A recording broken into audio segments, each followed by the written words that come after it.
I'll never forget the first time I saw him. It was like the world stopped spinning. The set of Live a Little, Love a Little was a whirlwind of activity, but all I could see was him. Elvis Presley, the king himself, right there in front of me. I was just a young actress, playing a mermaid model, but for a moment it felt like we were the only two people in the world. I was in a wheelchair, wearing a fishtail and nothing else. It was the most awkward introduction I've ever had. I couldn't even walk in the damn thing, so they wheeled me over to him. He just smiled, that crooked, charming smile that could melt anyone's heart. We mostly just waved from a distance, but there was something about him that drew me in. Maybe it was the way he looked at me, like he saw something more than just the fishtail and the pasties. Later, Joe, his bodyguard, knocked on my dressing room door. "Elvis wants to see you," he said. My heart skipped a beat. I followed them up to the top of Marineland's tall tower. The wind was blowing, and I could feel the sun on my skin. We spun around the top, and he asked for my phone number. I couldn't believe it. He was married, but there was something about him that made me feel special, like I was the only woman in the world.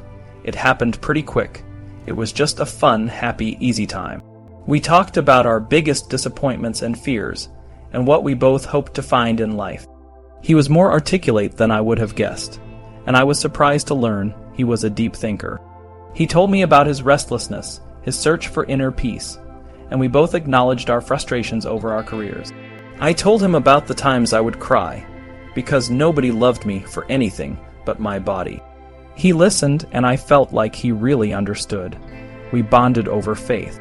We talked about Scripture and how people abused religion, and we recited the Lord's Prayer together, feeling each word. We tried to shut out the world.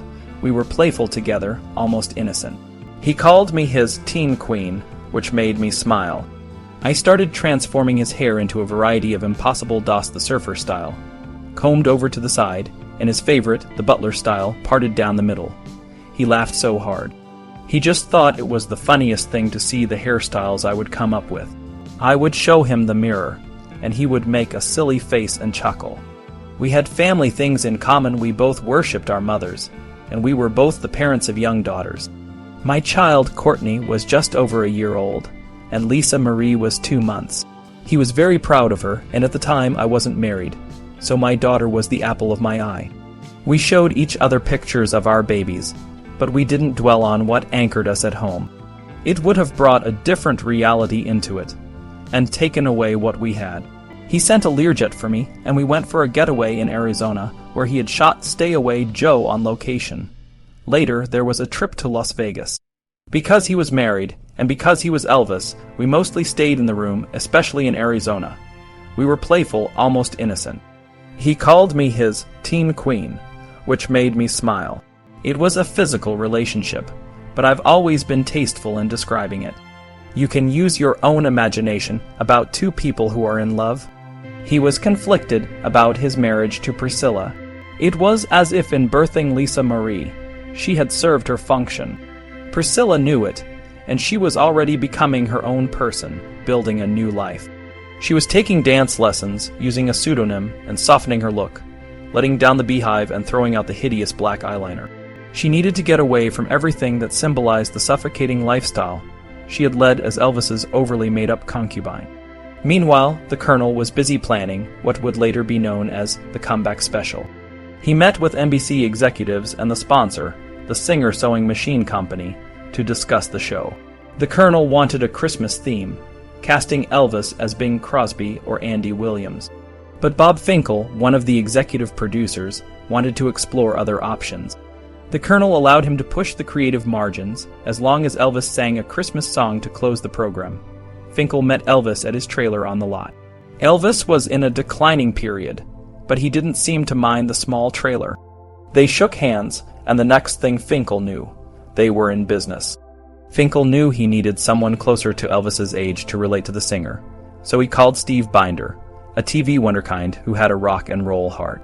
Binder had directed Hullabaloo and The Tea, Ami's show, and he was known for his bold approach to television. Binder and his partner, Bones Howe, realized the best way to present Elvis was in a relaxed atmosphere, where people could see how warm and funny he was, instead of the canned personality from the movies. They came up with the idea of a live segment where Elvis could talk about his musical roots and play a little informally. It was a risk, but they believed it was the only way to draw the curtain back on what they saw as a once-in-a-lifetime personality. I met Elvis again on May 14th, and he was excited. He wanted the show to be different from anything he had done before. He wanted everyone to see what he was really capable of. Elvis was a man who knew what he wanted, but he also seemed a bit scared, like a little boy deep down. I could tell he was eager to make a comeback and prove himself. The next day, my partner and I met with Colonel Parker, Elvis's manager. The Colonel was a bit eccentric and kept showing us his scrapbooks from when he was a dog catcher in Tampa. He was a tough guy, and I could tell he was used to scaring people. But I needed to talk to Elvis alone to really understand what he wanted for the show. When I finally met with Elvis in my office, I was blown away by how he looked. He was like a movie star, with every feature perfectly sculpted. We talked about the show, and I told him it had to be honest. I wanted it to be all about the music, not about television tricks. We laughed and joked, and I could tell we were on the same page. I told him that the Colonel might not like some of the directions we'd take, and that Parker wasn't always up to date with the times. Elvis nodded and agreed, saying he felt like he was burning up inside, wanting to communicate. Elvis told me he was going to Hawaii to get a tan and relax. I told him we'd have a project ready for him when he got back. He looked genuinely excited and said he'd be ready.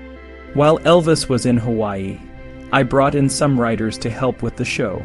We structured it around a story called The Blue Bird, where a young boy goes on a journey to find happiness. We wove in his own music and a gospel segment to make it personal. The costume designer, Bill Ballou, came up with an amazing black leather suit for Elvis. It was a modern take on the classic 50s motorcycle jacket, and it would look incredible on him. When Elvis came back from Hawaii, he looked amazing, 14 pounds lighter, and bronzed from the sun. He was excited about the script, and I brought in some of the best session players in L.A. to back him up. But our mood changed when Robert Kennedy was assassinated. Elvis was deeply affected by it, and I asked a songwriter to write a ballad called If I Can Dream for the show's finale. I had a bit of a conflict with the Colonel when I dismissed the original musical director, Billy Strange, and brought in Billy Goldenberg. Elvis was a bit nervous about the new sound, but when he heard the first note, he loved it. He even fell to his knees during the recording of If I Can Dream, and it was like a religious experience. The string players were amazed, and Elvis recorded the vocal in the dark, lying on the floor in a fetal position. It was intense and emotional. The Colonel was unhappy with some of the changes, but he saw that we were onto something special. He knew the show would be a success and would lead to bigger things for Elvis, like performing in Las Vegas. The Colonel had a plan, and he was already thinking about the next stage of Elvis's career. Despite the challenges, we were all working towards something that would change everything for Elvis. In April, Elvis, Priscilla, and the Colonel went to see Tom Jones perform at the Flamingo Hotel. It seemed like a fun night out, but it was more than that. The Colonel met with Alex Shufy, the president of the Flamingo, and they talked about Elvis performing at the International Hotel, which would be built the next year. This was a big deal because it was time to change how people saw Elvis. On the evening of June 25th, the Colonel had a press conference for the upcoming NBC special. He made some jokes to get everyone in a good mood, and then Elvis walked in wearing an electric blue shirt, black pants, leather wristbands, and a huge diamond ring. Steve Binder and I sat next to him, and we all had yellow scarves that the Colonel had given us as gifts. Elvis was smoking a stogie, and he seemed excited. The reporters asked him questions, and Elvis joked that he was doing the show before he got too old. When someone asked if his audience had changed, he said, "Well, they don't move as fast as they used to." The Colonel ended the press conference by having everyone take pictures with Elvis. Steve Binder, the producer, thought the Colonel had a special power. He believed the Colonel would use some kind of hypnotism to boost Elvis's confidence before big events. Elvis was often insecure, but the Colonel could make him feel like the greatest performer ever. The next day, the choreographer James Rogers started rehearsing a dance sequence called Let Yourself Go. It was a bit risque, with Elvis playing a guitar player who wanders into a house of ill repute. He gets surrounded by older women, and just as he's about to choose one, he spots a young, innocent girl with long blonde hair. They look at each other, but then the police arrive and Elvis jumps out the window. This scene was later cut from the first broadcast because the sponsor thought it might offend some viewers. During the rehearsals, Elvis was spending a lot of time with a dancer named Susan Henning. They had worked together before, and they started dating. Susan was a single mom, and she would have to leave the set to pick up her daughter. She and Elvis were always joking around, and she felt like she was there to support him. He was nervous about performing, but she helped him feel more comfortable. They dated for about a year and a half, but Susan felt they didn't have enough in common. She wanted to focus on her horse breeding, and Elvis was deeply involved in show business. On June 27th, Elvis rehearsed a gospel medley and taped a carnival segment. He was so nervous before going on stage that he was trembling and sweating. Steve Binder talked to him and asked him to do it as a personal favor. When Elvis went on stage, he was amazing. He performed with such energy and confidence that it was like he had never left the spotlight. By the time he taped the arena segment 2 days later, he was completely in his element. The special, called Singer Presents Elvis, aired on December 3, 1968, and it was a huge success. Critics loved it, and it gave NBC its biggest ratings boost of the year. The soundtrack became a hit, and the music still amazes people today. Elvis was back, and he was better than ever. After the special, Elvis had to go to Arizona to make a movie called Charo. He played a bearded gunfighter, and hoped it would be a serious film. But the production was messy, and he was disappointed. He even said he felt like the character. However, he still promoted the movie, saying it was the first one he made without singing. Next, he filmed The Trouble with Girls in October. He played the manager of a traveling show in the 1920s. Marlon Mason, a Broadway star, was his assistant, and they had a great time on set. Marlon wasn't an Elvis fan at first, but they hit it off. They joked around and even ad-libbed scenes. In their quiet moments, Elvis told her about his dream of making one good film. He knew Hollywood laughed at him, and it made him sad. 1968 was a big year for Elvis. His daughter, Lisa Marie, was born, and he made a comeback that everyone talked about, but it was also a year of loss. His uncle, Johnny Smith, who taught him to play guitar, died. So did Bobby Smith, his friend's brother, and Dewey Phillips, the DJ who played his first record. Elvis was heartbroken when he heard about Dewey's death. Even though Elvis and I had a great time working on the special, our friendship didn't last. I tried to stay in touch, but my calls and messages were ignored. But I knew that together, we had created something special. We brought Elvis back, and that was a moment that changed the history of rock and roll. By the end of 1968, things were really heating up for Elvis. The TV special, Elvis, brought him back to his roots and made him a star all over again. Just a couple of weeks later, the Colonel snagged a deal for Elvis to perform at the International Hotel in Las Vegas. The showroom was going to be the biggest in town, and the Colonel was determined to make it the biggest opening ever. When the Colonel and Alex Shufy, the guy in charge of the International, sat down to talk, Shufy was a bit skeptical. He said, Elvis hasn't been on stage in years, and he didn't make much of a splash in Vegas back in 1956. But the Colonel, being the shrewd businessman he was, just waved his cane and said, "You'll see. Elvis will bring in crowds from all over the world. You'll never have an empty seat." Elvis, on the other hand, was more worried about keeping his new image as an artist. He wanted to make sure his music stayed credible. On January 6th, just before his 34th birthday, he met with Felton Jarvis, his record producer at Graceland. Felton and Marty Lacker, one of Elvis's close friends, talked about recording in Memphis at American Studio. Marty thought it would be a good idea because Memphis was where Elvis's music really came alive. Chips Moman, who ran the studio, had a group of amazing musicians who could blend pop and R&B perfectly. Elvis agreed, and the first 2 months of 1969 were some of the most creative of his career. He recorded songs like Suspicious Minds, Kentucky Rain, In the Ghetto, and Long Black Limousine. These songs became some of his best work, but there were some hiccups along the way. RCA and the Colonel had some issues with publishing rights, especially for Suspicious Minds. It got so tense that Chip's mom almost erased the tapes and sent everyone home. But Harry Jenkins from RCA stepped in and mediated, and Elvis got to record the song. That summer, Suspicious Minds became Elvis's first #1 hit in 7 years. It was a big deal, and the songs from those sessions made it to 2 albums.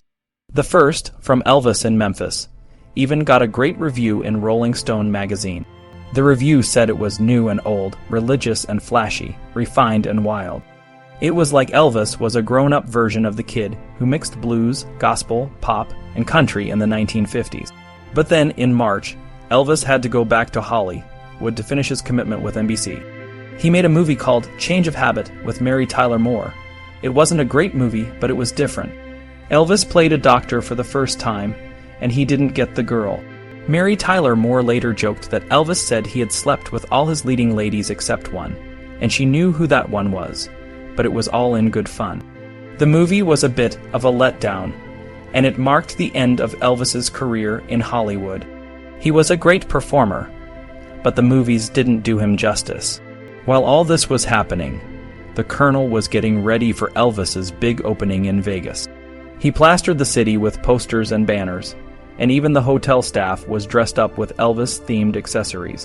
When Barbra Streisand's engagement ended, the fans were already lined up 3 blocks deep to see Elvis. The lobby was packed, and the excitement was incredible.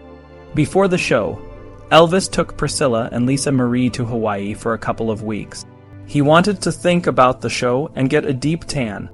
They stayed at the Ilokai Hotel in Honolulu during the week, and the Cocoa Palms on Kauai for the weekend.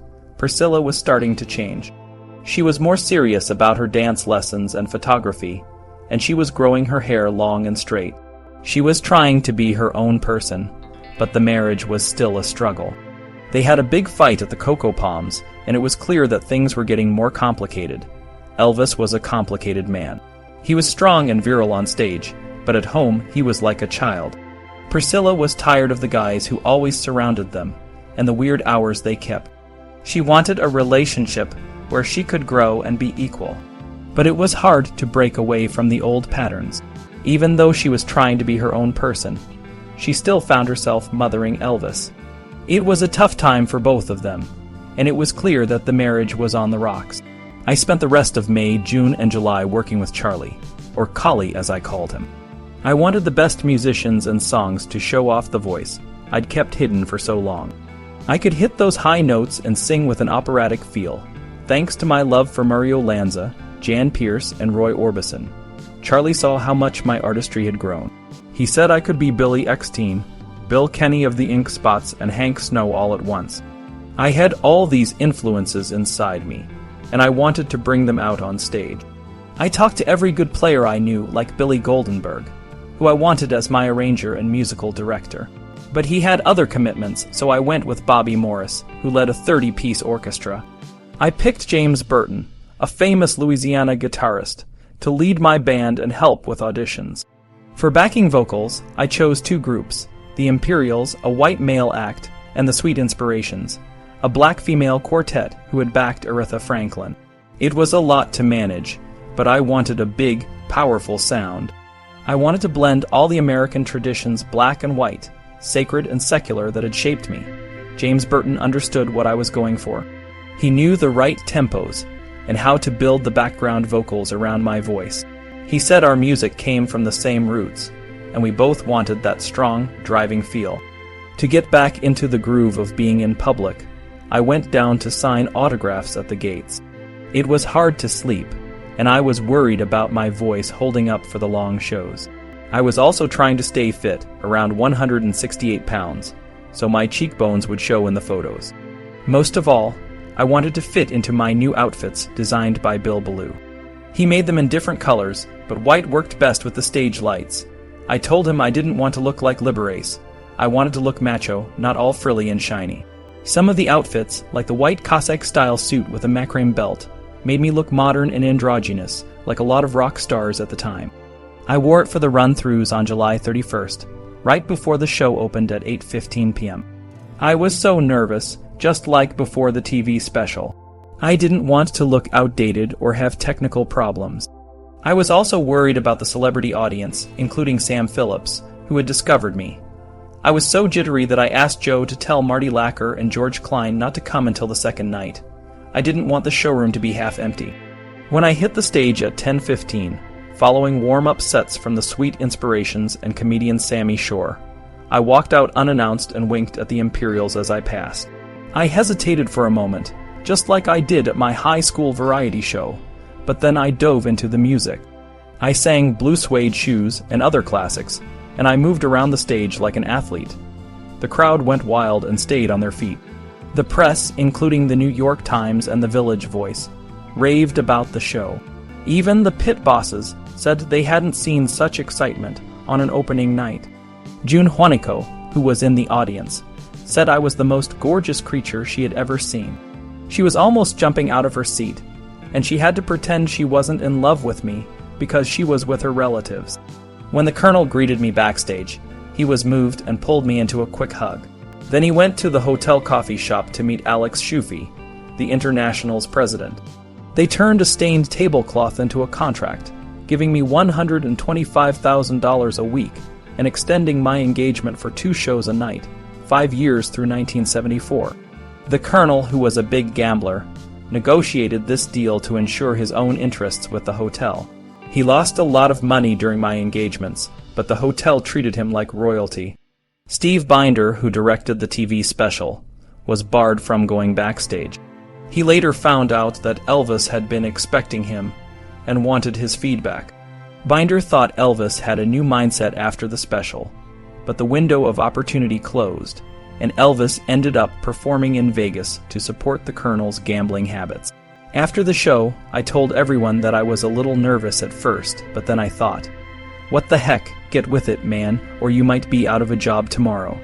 Patty Perry was there to support me, and I invited Anne Margaret and Roger Smith to the suite later. I whispered to Patty to put on all the jewelry I had given her to impress Roger. At the press conference the next day, I wore a black suit with a standing collar and a bloody orange scarf. I looked like a European prince. The questions were predictable, but my answers were sometimes surprising. When asked if I enjoyed performing live again, I said it was one of the most exciting nights of my life. When asked about my wife, I said I didn't know and suggested they ask her. When asked about my secluded life, I said it wasn't secluded. I was just sneaky. I went into the engagement without a serious girlfriend. I called Celeste Yarnall and asked her to be with me, but she turned me down. She was still married and didn't want to enter into that lifestyle. She said maybe if she had said yes, she would have been like Linda Thompson in my life.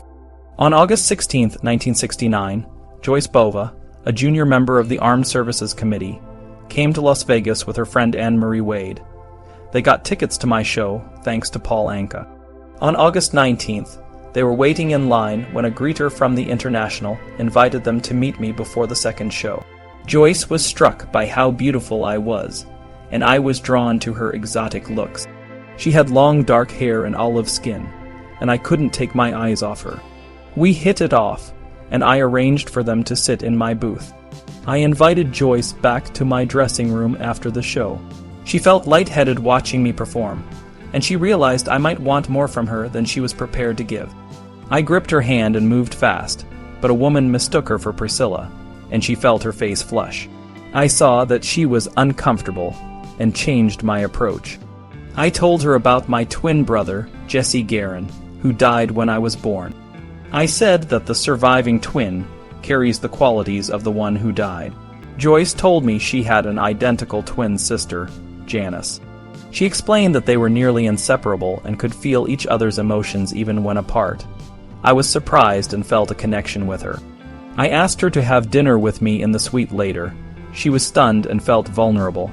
She turned me down, saying she and Anne Marie had other plans. I pressed her, thinking she might have a guy. She told me she thought I picked a different girl each night, but that wasn't what she wanted. She also reminded me that I was married. I told her I just wanted to get to know her better.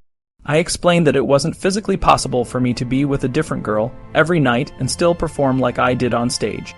She still felt uncomfortable, but I could tell she was intrigued by the connection we had. I was indignant. What does married have to do with this? I just want to be with someone I can talk to. You should realize that with you I would have to be a perfect gentleman, and that's a promise. She caved, writing, like a freshman congressman confronted by Tip O'Neill. Joyce was too nervous to actually enjoy her cheeseburger dinner with Elvis and the guys in his suite on the 29th floor of the International. But Elvis was intrigued with her the fact that she was a twin, that she worked on Capitol Hill, and that her father was a cop. He asked her questions almost the entire time until she left at 5 a.m., when he had Gigi Gamble take her down and put her in a cab for her room at the Dunes. When she returned for a second dinner a few days later, she asked him point blank, "Why me?" His answer, "Trouble is, it's been a long time since I felt so comfortable with a woman." It made her dizzy, but that couldn't be true, could it? Elvis Presley. She didn't know what to think, especially when he asked her to stay in Vegas a few more days. "Believe me, I would love to, but the Congress of the United States doesn't recess for me," she said. Before she left, he kissed her for the first time and asked for her home phone number. She scribbled it out quickly and put it in his palm, and he replaced it with a small diamond ring, a perfect stone set in finely wrought gold. "So you won't forget me," he said. A week later, he called her at 2 a.m. He wanted her to come back to see him, right then. And when he heard her sister was at the door, he seemed delighted. "Put her on," he said. "I want to meet her." On their first night together, Elvis gave me a gold medallion of Jesus, which I wore on a chain around my neck. Our faith made up part of the bedrock of our relationship. In October 1970, Elvis and Priscilla were back in Hawaii. Vernon and Dee, the Espositos, the Shillings, and the Gambills all came along. Elvis had nothing scheduled until his return to the international stage in January. And while he once told Jerry that one of the most important lessons in life was being able to cope without anything to do, he was looking forward to the time off. But after their big fight in Hawaii, it no longer seemed like paradise. The guys suggested they go to Europe instead, but the Colonel always had an excuse. So they decided to return to the mainland to get passports. But the Colonel squelched that idea, saying it would insult Elvis's European fans if he visited as a tourist before performing there. Instead, he suggested they go to the Bahamas for 2 weeks. The trip was largely a bust. Rain and hurricane winds kept them trapped at the Paradise Island Hotel. Elvis sat in with an Irish band, the Witnesses, and resumed fighting with Priscilla. They returned home earlier than expected. On October 30th, gossip columnist Rona Barrett ran into Elvis at the blackjack tables, a girl on each arm. Her November 6th column carried a candid item. "Everybody is commenting on how good Elvis Presley looks these days while he's having fun at the International." Elvis's answer in response to such compliments, "That's what a bad marriage does for you." In the middle of December, he started calling Joyce Bova again, asking her to come to California. She couldn't, she told him. Her committee was investigating the My Lai incident, and she was putting in 12-hour days. They went back and forth, and finally, he just informed her he was making arrangements for her to come the following day. "I can't, Elvis, you know I can't," she pleaded. "I don't see why you can't come here." He started in, saying maybe she wasn't interested after all, and she snapped. "Anyway, what about your wife?" They exchanged a few tense words, and then she heard a click. When he went back to Vegas for 4 weeks on January 26, 1970, he was again the talk of the town, drawing almost universal acclaim. The Los Angeles Herald-Examiner wrote, "The new decade will belong to him." This time, Bill Ballou dressed him in one-piece jumpsuits made of stretch gabardine, which gave him freedom of movement. Most were either all black or all white, including a stunning white suit cut to the sternum with a necklace of rope at the neck. A reviewer for Life magazine, Albert Goldman, took particular note of the costume and the male cheesecake who wore it.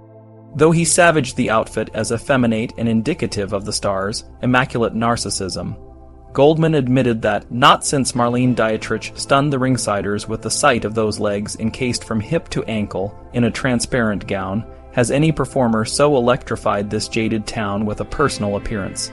He also derided the fan reaction. Watching the women in the audience lunge toward the stage like salmon up a falls becomes the show's real comic relief, he wrote. But Elvis managed very well with his constituency by occasionally grabbing a blue-haired lady at ringside and kissing her firmly on the mouth. Not all the ladies were blue-haired, and when Elvis returned in August, he would begin the ritual of handing out scarves to the women brave enough to make their way downstage. Charlie would stand behind him, feeding what seemed to be an endless supply. Then Elvis would wipe his brow with one, and as the women screamed and elbowed one another, he would place one in their outstretched hands. It was rock and roll communion, Vegas style. Everything was coming together now. The return to the stage, the resurgence of fame and industry respect. It was time to test the waters for touring, to see if the faithful only came to Vegas, or if they were still out there, tucked away in small towns and walking the streets of bigger cities. At the end of February, he flew to Houston on Kirk Kerkorian's private jet. There, in his first performances outside Las Vegas since 1961, he played 4 concerts over 2 days at the Houston Livestock Show, breaking attendance records by some 10,000. Robert Hilburn, reviewing for the Los Angeles Times, called the first evening performance masterful. The appearances warranted a press conference, and Elvis said that while the size of the Astrodome was daunting, it felt like a homecoming because he played so many early dates in Texas during his Louisiana hayride days. Yet at one point, the shows looked as if they might not happen after all. The promoters didn't want the sweet inspirations to come because it was in Texas, and they weren't as liberal as they are today. Elvis replied, "Okay, but I'm not coming either." Then he went a step further by making a promoter's daughter drive the suites around in a limousine. For the second day's show, Priscilla flew in, just as the Houston papers reported rumors of the breakup of the marriage. But she wasn't the only woman he had seen in Texas lately. Elvis had been flying to Dallas routinely since October 1969, registering in hotels as John Burroughs, and spending time with a stewardess, and perhaps more than one. Lamar reports that Elvis was making trips to the American Airlines Stewardess College in Fort Worth and trolling for women, just as in his Army days. If one of the world's most desired men flew around the country looking for girls, it speaks to his insatiable need for female companionship and his desire to be the aggressor in relationships. Soon he would start sending out for hookers in Vegas, but mostly for the guys. We were so jaded by this point that it had become too much trouble to go out and look for women, Joe says. They'd switch girls as the night wore on, but according to Joe, only on occasion would Elvis disappear in his room with one, saying he'd rather watch. His preference was almost always 2 women together. Elvis romanticized sex. Paying by the hour grounded it all too well. In Houston, reporters asked him if he still planned on making films. "I hope to," he said, and then laughed. "I'd like to make better films than I made before." But as far as he knew, there was nothing planned. He then deferred to the Colonel. "Is there anything in the workings? I can't commit myself," the crafty manager dodged. But in exactly 1 month, Parker closed a $500,000 deal with Kerkorian, the new owner of MGM Studios, for a documentary to chronicle his 1970 summer engagement at the International. The Colonel had sought twice that much, as the film would have a theatrical release. But with Oscar-winning director Denny Sanders on board, it was still a prestige project. He loved it, says Jerry. He must have seen it 10 times. Elvis was particularly proud because the staging worked. He'd gotten so much opposition from the Colonel about having so many musicians and singers right around him, instead of hiding the band and sticking the singers way off to the side. He wanted it all out front, cocooning him the way he liked to work in the studio. It was comforting. It was human touch, almost, what he always desired the most. When Elvis finished his superstar engagement in Houston, he was off to California to play family man again, spending extended time with Priscilla. Despite the shakiness of the marriage, they went house hunting in Palm Springs, and in early April, they found one to their liking at 845 Chino Canyon, making a $13,000 down payment and signing a mortgage for $85,000. Priscilla's husband seemed to be trying, she thought, but even though he threw her a surprise 25th birthday party in May, she still felt, "I was always a little girl to him." When it came to selecting furniture for the Palm Springs house, they moved some of what they had in storage. But then Elvis chose the rest, and it was big and masculine, and not her style at all. At the end of the year, as part of creating her own life, she would pick a new home in Los Angeles as well, spending $339,000 for a more private residence at 144 Monovale Drive, in the Holmby Hills section of Beverly Hills. She decorated it herself with a more feminine touch, while keeping the big couches and modern furniture that pleased her husband. Now that they had Lisa, she felt they had outgrown the Hillcrest house, and on Monovale, there were 5 bedrooms, with 2 more bedrooms in the guesthouse room to stretch out or accommodate the entourage and their spouses. She looked back at her former self, and could hardly believe how she had lived. "If," he said, "that's a terrible color on you, I'd change my clothes immediately. For years, I was self-conscious that my neck was too long because Elvis always told me to wear my shirt collars up. Now I realize. You know all those pictures where he had his collar up? He was the one who was self-conscious about his neck." That hadn't really dawned on her when he started with Bill Bellew's Napoleonic collars, but now there was no denying it. As she continued to simplify her look and uncover her natural beauty, Elvis piled on his own plumage and wrapped himself in ever-increasing flamboyance and fantasy costume. One white outfit was so fringy and bat-winged that when he raised his arms, he appeared to take flight, and he was already thinking jewel-encrusted capes for next year. When the first one arrived, Bill saw, he was like a child who had gotten a new toy and couldn't wait to play with it. He would prance and dance around the floor, twirling the cape, and ask the guys, "What do you think? How do you like this?" In a way, Elvis was becoming his own skewed vision of the Priscilla he had dolled up and created, taking her from schoolgirl to Dracula's party queen overnight. It was a flamboyance that he didn't have to do. It was a cry, I think. From that point on, he began to self-destruct. The self-destruction manifested itself in several ways, including a return to binge spending that rivaled his out-of-control habits at the ranch. 4 days after signing the mortgage on the Palm Springs house, he bought a 6-door 1969 Mercedes limo. He continued to indulge his taste in showy automobiles when he bought a 1971 Stutz Blackhawk, the first of its kind in Los Angeles, and gilded the lily in delivering it to George Barris for customizing. He'd buy more cars as the year wore on, another Mercedes for himself, and one for Jerry, and while he was writing checks, a house for Joe too. Then there were the gun sprees. In 3 nights, he dropped $20,000 on firearms at Care's Sporting Goods in L.A., 4 salesmen falling over themselves to keep up with him. He bought guns for anyone he could think of, girlfriends, the guys, even people off the street. And he became more obsessed with badges, with all the guys being deputized and armed at all times. It wasn't just about power and control, or even for protection when death or kidnap threats came, as several did in Las Vegas, beginning that summer of 1970. Deep down, it was part of his paradox, his lifelong obsession with authority, going back to Vernon's incarceration, his boyhood visits to the prison, and the shame that made his child's face flame scarlet. The latter half of the year also saw more expenses, as Elvis began adding to his payroll. First, he brought RCA producer Felton Jarvis on the team, inducing him to quit his job and work directly for him. That June, they holed up in the record label's recently refurbished Studio B in Nashville, and as with the television special, blended players old and new. Scotty D.J. and Floyd Kramer, among other stalwarts, joined newbies Norbert Putnam on bass and Jerry Kerrigan on drums. James Burton, the guitarist from Elvis's show band, held it all together as session leader. The first night of the sessions, we captured 8 songs in just 10 hours. It was a whirlwind of music, covering every style and tempo. By the end of 5 nights, Felton had 35 masters. The songs weren't as polished as the American studio masterworks, but they were special. Elvis was on fire, and the quality was high. We recorded a gospel-flavored version of Simon and Garfunkel's Bridge Over Troubled Water, an emotional cover of Dusty Springfield's You Don't Have to Say You Love Me, and a modern pop song called I've Lost You, which became Elvis's next single. The lyrics seemed to reflect his personal life, even though everything looked fine on the surface. During the sessions, I noticed something odd about Elvis. Despite all the catered food and the freedom for the band to order whatever they liked, Elvis always ate the same thing, a cheeseburger, fries, and a Coke. He was so sheltered that he never learned to appreciate different cuisines.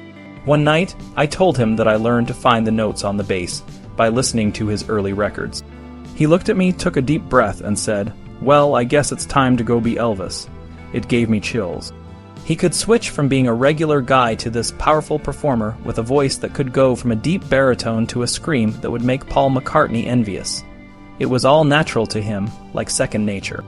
In August, Elvis made changes to his Vegas lineup. Joe Guercio became the new musical director, and there was a new girl on stage. Millie Kirkham, a well-known session singer, replaced Cissy Houston, who left for a solo career. But Millie had to go back to Nashville, so Kathy Westmoreland stepped in for what was supposed to be a short 3-week gig. She ended up staying for 7 years. Kathy was just 25, classically trained, and incredibly talented. She had a voice that could make angels weep, and she was idealistic and naive, believing in fairy tale love. She'd been with Elvis's band for about 2 weeks when he invited her up to his suite. I thought it would be a party, but he said he just wanted to get to know me. When I walked in, there were beautiful women waiting to meet Elvis, but he walked right over and sat next to me. He asked about my family, and he was fascinated that my dad had sung in MGM films like The Great Caruso and The Student Prince. He liked that I was petite and had been a runner-up in the Miss Teenage America contest. We connected right away. He told me about his marriage and his belief that he wouldn't live past 42, like his mother. I was taken aback but found myself drawn to his mind, his humor, and everything about him. We shared the same metaphysical books and interests. He said Priscilla wasn't interested in the spiritual side of things. He insisted he had an open marriage, but wanted a divorce so he wouldn't have to initiate it. I knew he had other girlfriends, but when he said, "I love you," and then moved on, I was hurt. Still, we remained friends, and he called me the little girl with the beautiful high voice, on stage and Minnie Mouse off stage. Around the same time, Elvis couldn't keep the strain of his life hidden. On August 14th, 1970, he told the Vegas audience about a paternity suit. A waitress named Patricia Ann Parker claimed she was pregnant with his child. Elvis was angry and detailed why it couldn't be true, shocking the audience. 12 days later, there was a major kidnap assassination threat. The colonel called in the FBI and a private detective. For a few nights, the entourage was on high alert, and Elvis performed with a pistol in each boot. An ambulance was on standby. It was one of the most intense feelings I've ever had. When Elvis did his last song, he went into a low karate stance to make himself a small target, and Sonny and I stood in front of him, ready for anything. Around this time, Joyce Bova came back to Vegas. She felt odd about how things ended between them. On August 29th, she surprised Elvis with her friend Karen. He invited them to be his guests for the show. Afterward, in his dressing room, he greeted Joyce warmly. He said she was even more beautiful, and that it meant a lot to him to have her there. He made it clear Joyce would be going up to the suite later, and she left him alone with his other guests, including Ricky Nelson's wife, Chris, and James Aubrey, the president of MGM Studios. James was there on business for the documentary, Elvis, That's the Way It Is. Elvis noticed James's date, Barbara Lee, a beautiful 23-year-old model. He couldn't take his eyes off her. She felt a connection with him, and he asked for her phone number. Later that night, when James wanted to make love, Barbara's heart wasn't in it. She couldn't stop thinking about Elvis. She was a fan since she was a kid, and it seemed too much to dream that she would meet him, let alone that he would want to be with her. Elvis was in his new Imperial Suite, a blue and yellow penthouse on the 30th floor. When Joyce and Karen arrived, the suite was crowded. Elvis told stories and talked about the kidnapping threat, but his mood changed. He got surly with Joyce when she mentioned seeing Engelbert Humperdinck. To make up for it, he led her to a seating area, but his leg was shaking and he was speaking faster. He asked her to stay in his room, and when she hesitated, he became harsh. He threw a black silk pajama top at her and stormed into the bathroom. Joyce felt like she'd been slapped and left the suite, hoping Elvis would come after her, but he didn't. Joyce hadn't even left the hotel when Elvis found Barbara's phone number. He couldn't get her out of his mind. They settled on meeting the following Thursday. When Joe picked her up at the airport, he told her she couldn't attend the first show because Jim Aubrey was there with another actress. Barbara was upset, but waited in a suite with a pink bed and pink carpet. Finally, Charlie Hodge escorted her upstairs to the penthouse. Elvis kissed her softly, and she melted. She was surprised to find the suite filled with women, all competing for Elvis's attention. He wanted a woman's undivided attention, to wait on him, and to be with him at all times. Even going to the bathroom required permission. I was feeling lost, like a piece of the puzzle that didn't quite fit. My life with Elvis was a whirlwind of emotions. where every moment was intense and unforgettable. He was the king, and being with him meant being part of a world that was both magical and overwhelming. Elvis and I saw each other off and on for 2 years. It was a secret affair and I loved it. He was a mix of charm, passion, and complexity. He bought me a brown Mercedes, gave me guns for safety, and showered me with beautiful clothes and jewelry. I loved my little brown Mercedes, but Elvis was even more excited. He loved giving, and seeing the joy on my face when he surprised me was one of his greatest joys. I knew he had other girls, but I didn't blame him. He was the king, and it kept his stories fresh. He loved all women, and he appreciated us. Our relationship was unique. He never asked me to stop seeing other men, and I was the only woman he allowed to have that freedom.